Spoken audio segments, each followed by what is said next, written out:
Arif Aiman Hanapi dilaporkan akan meninggalkan kelab Johor Darul Ta'zim. Tunku Mahkota Johor segera memberi komen ini, tetapi sebelum kita meneruskan, jangan lupa untuk like, komen dan subscribe saluran ini supaya anda tidak terlepas maklumat tentang sukan bola sepak setiap harinya.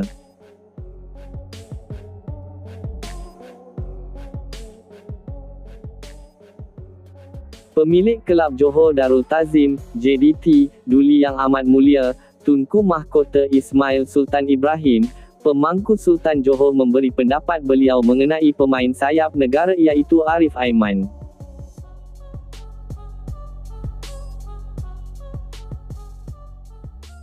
Dalam satu sesi bersama penyokong, Tunku Ismail menegaskan pemain itu bebas membuat keputusan mengenai masa depannya. Semua bergantung kepada Arif Aiman, bukan pada kami. Jika Arif mahu pergi, silakan. Jika dia mahu kekal, dia boleh kekal. Ia terpulang kepada pemain.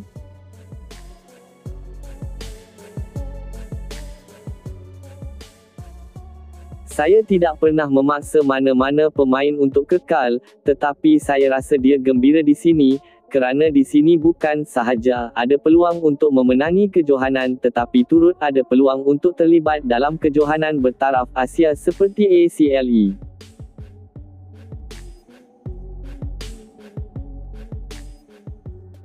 Sekiranya pergi ke pasukan biasa di luar negara, kamu tetap tidak boleh beraksi di pentas ACLE. Bagi saya keputusan bijak yang dia punya adalah kekal di sini, katanya.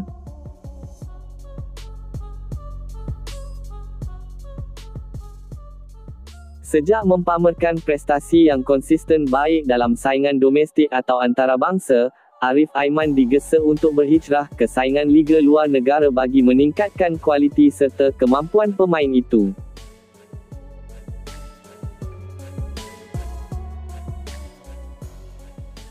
Antara destinasi yang dilihat sesuai bagi pemain berusia 22 tahun itu ialah Liga Jepun dan Liga Thailand di mana beberapa pemain dari rantau Asia Tenggara pernah beraksi di liga itu.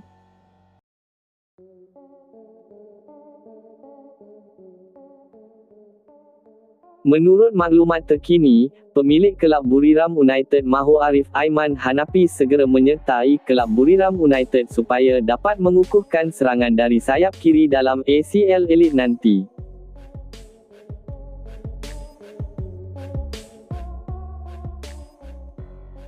Buriram United kini mara ke pusingan 8 terakhir ACL Elite 2024-2025 selepas berjaya menumpaskan Johor Darul Ta'zim di Stadium Sultan Ibrahim dengan jaringan 1-0.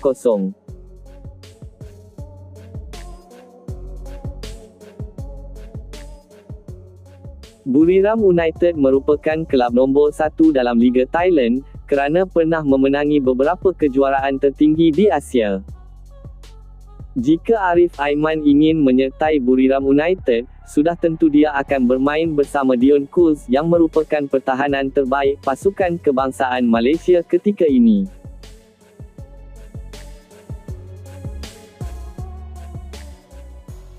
Dion Kuz juga bermain dengan sangat baik semasa di Buriram United. Adakah anda bersetuju jika Arif Aiman Hanapi meninggalkan kelab Johor Darul Ta'zim dan menyertai Buriram United Club? Sila berikan maklum balas anda di ruangan komen.